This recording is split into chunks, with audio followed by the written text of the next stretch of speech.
Hello and welcome everybody to this long-awaited update video to my Season 3 DLC prediction. And this video is an attempt to answer the very simple question of who will be the last two characters added to Season 3 DLC. And while the question might be simple, the answer definitely is complex, and even further more complex than it used to be. And I'm going to discuss some changes that occurred in the most recent patch when Roshi was added that may affect who the next two characters will be in Season 3 DLC. So, as you guys know, my previous prediction was Master Roshi, Raditz, and Omega Shenron. Master Roshi, we know, definitely got in, so I'm not going to go over why I thought he was going to make it in. You can watch the old videos for that if you want to know. Omega Shenron, I thought, is going to make it into the game due to the data mine of the audio leak with Gogeta saying that his shoulder's killing him. Hey, you think you can hit me here next? This shoulder's been killing me! That is a direct reference to Gogeta saying that his shoulder was killing him to Omega Shenron in Dragon Ball GT. Now, that audio data mine is over a year old now. I think it was back in September 2019 that was found. But that was at the end of Season 2, and they could have been getting it ready for Season 3 in Gogeta's audio files for when they do add Omega Shenron.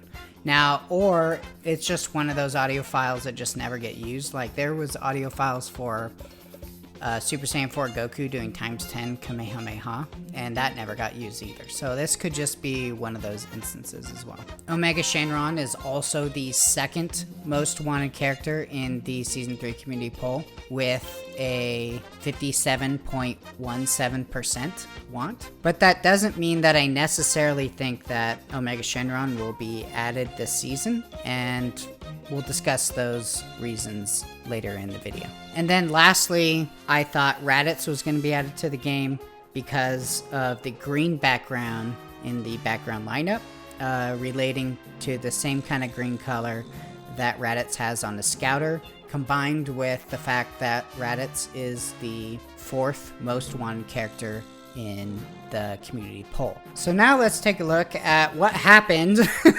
when Roshi was added in the Season 3.5 patch. And let's take a look at this, Roshi's background here. Look what he did to us. He pulled a Goku GT on us. His background is this light green or lime green color to reflect the frames of his glasses. Now, in my video, will Roshi be blue or gold? I was looking at his blue shades and his golden brown pants for those two colors. I didn't even consider the background being represented by the frames of his glasses, mostly because those colors were on the background lineup, and most of the time, a character will match one of the colors on the background lineup. But they pulled Master Roshi pulled a Goku GT on us and inserted a new color into the background lineup completely, replacing the blue color. So as we can see here, the blue background is gone. It's not here on the list anymore. And it got replaced by this lime green color. And we still have the dark green and gold background on the lineup. So while I didn't think this was going to happen, that the blue would get replaced with a different color, or that the color that Master Roshi would get would be a completely different color from what was on the lineup, it was accounted for. I did say that Goku GT did it, so there was a 1 out of 18 chance that it would happen, or a 5.5% chance that it would happen, and so it did. And I also said that last season 1 out of 6 of the DLC characters, that being GT Goku, didn't match the color background, so there's a decent chance that at least one character this season would not match one of the colors on the lineup. Now, while this was accounted for, it's unfortunate that it did happen, because then it puts into question, is this just a GT Goku incident for a single character and the other two will match the background colors that are left? Or is this an indication that because of COVID or other factors, that maybe the background colors this season, the last 3 anyway, are not going to have anything to do with the characters that are actually going to be added? You know, that's a legitimate question. And if we assume that the last two colors are going to match the characters that are going to be added, that means that Omega Shenron would not be added to this season because he only matched the blue background, right? And that color's gone. So with the historical trend of the background colors and how they match the DLC characters that come out is in question right now, I think we're going to have to just default back to the Season 3 community poll, which is still very accurate in terms of determining what characters will be added to Season 3. So last season in Season 2, every character that was added in Season 2 DLC was in the top 18 of the Season 2 community poll. The only exceptions to that was Broly, Dragon Ball Super, because the movie had not come out yet during the time of when that poll was conducted, and they gave us Goku GT instead of Kid Goku. So Kid Goku, being Goku GT, is the only one that a character was added that was not in the top 18, but they kind of did a middle ground where they added GT Goku as like a Kid Goku. So I've discussed that before, so I'm not going to go into much detail with it, but that is the only exception. So now let's take a look at the Season 3 community poll, and in order of most wanted, we have Master Roshi, Omega Shenron, Mr. Satan, Raditz, Majin Vegeta, Dabura, Topo, Baby Vegeta, Super Buu, Vegeta Super Saiyan 4, Pikkon, Oob, Gogeta Super Saiyan 4, Goku Super Saiyan 4, Future Gohan, Whis, and then Tapion at 17th place. So as we know, UI Goku was added this season, and in Season 2, he was the 18th most wanted character. And this season poll only goes to the top 17. So let's take a look at who the top 18th character was in this Season 3 poll. And we can see in the community poll datasheet that right after Tapion is Moto. And if you don't know who Moto is, he's after Tournament of Power in the manga, he's the main antagonist. So I don't think Moto would be added to the game, mostly because he's a manga exclusive character. And while they have added the manga exclusive colors for like Goku and stuff, they pretty much use the anime as their primary source material. And also, if we look at Moto's want rating, it is at 29.32%, and UI Goku, being the least popular character they've ever added to the game, had a 44.24% want, which is significantly higher than Moto's 29.32%. Even if we look at Super Saiyan 4's want rating instead of Kid Goku, since you know, GT Goku was the fusion of Kid Goku and Super Saiyan 4 Goku. Super Saiyan 4 Goku still had a 41.5% want. So still way more significant than Moto's current want rating. So there isn't a lot going for Moto right now, so he's probably not going to be added, and so we're just going to look at the top 17 of the community poll. So on that note, since no character that's ever been added to the game was below 41%, we're going to look at which characters in the Season 3 community poll are below 40%, and we can kind of write them off. So that means all the characters, Pikkon and lower in favorability, are below 40% and less likely to be added. So Pikkon, Oob, Gogeta Super Saiyan 4, Goku Super Saiyan 4, Future Gohan, Whis, and Tapion. So is it impossible for these characters to make it in? No, you know, they're still top 17 characters, right? So there's a chance that they might make it in, but we'll just say that they're less likely based on, you know, the Bandai wants to make money, right?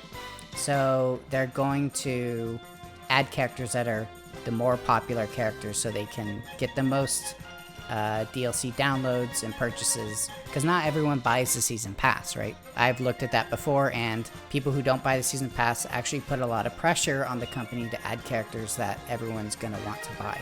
Of these characters, though, that are below the 40% threshold, Pikkon is close enough to the threshold and popular enough in Japan that he could easily be added to the game. So I just want to put that out there, and I do think that Pikkon is a potential DLC character.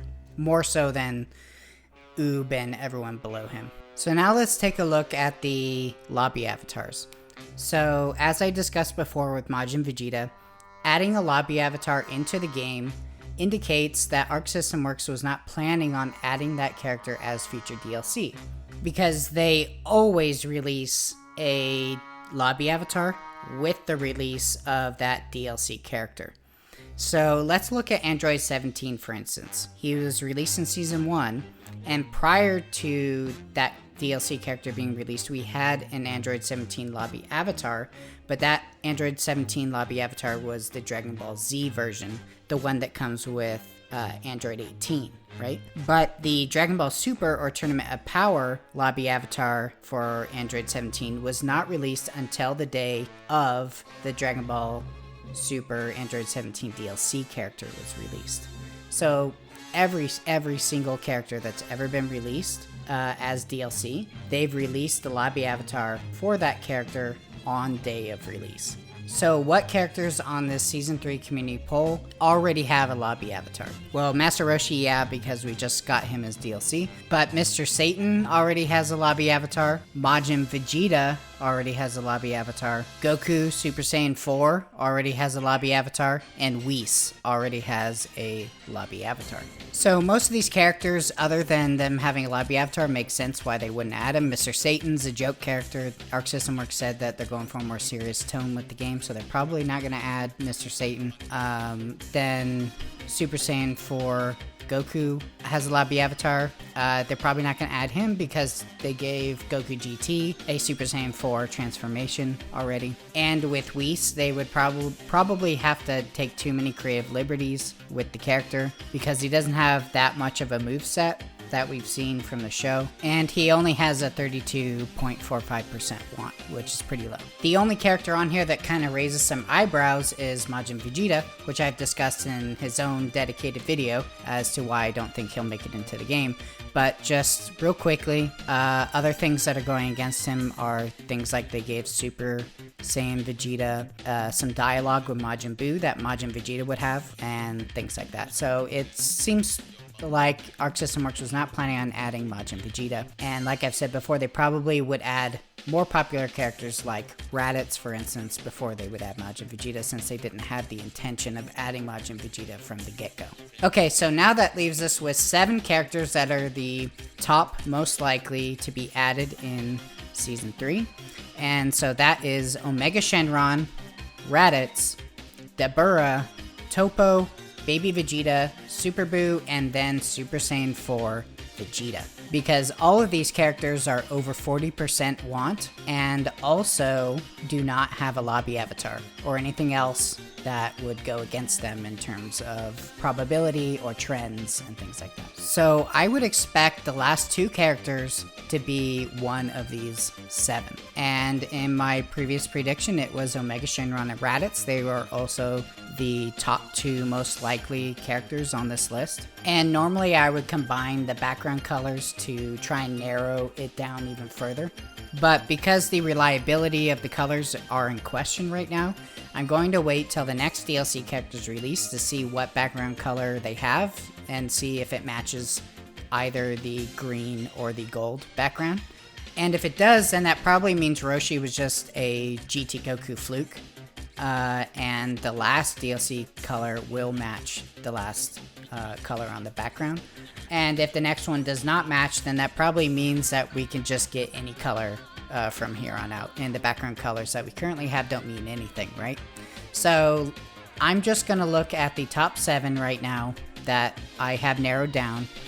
And I still think Omega Shenron and Raditz have the best shot. But, you know, Dabura, Toppo, Baby Vegeta, Super Buu, and even Super Saiyan 4 Vegeta all are likely DLC characters as well. And thank you for joining me on this analysis of the Season 3 DLC prediction update. And I also want to give a shout out to Stylish for providing me with the images from the Nintendo store on the background colors so I can make this video. And as always, thanks for watching. I'm Wish for Roshi, and I'll see you in the next video.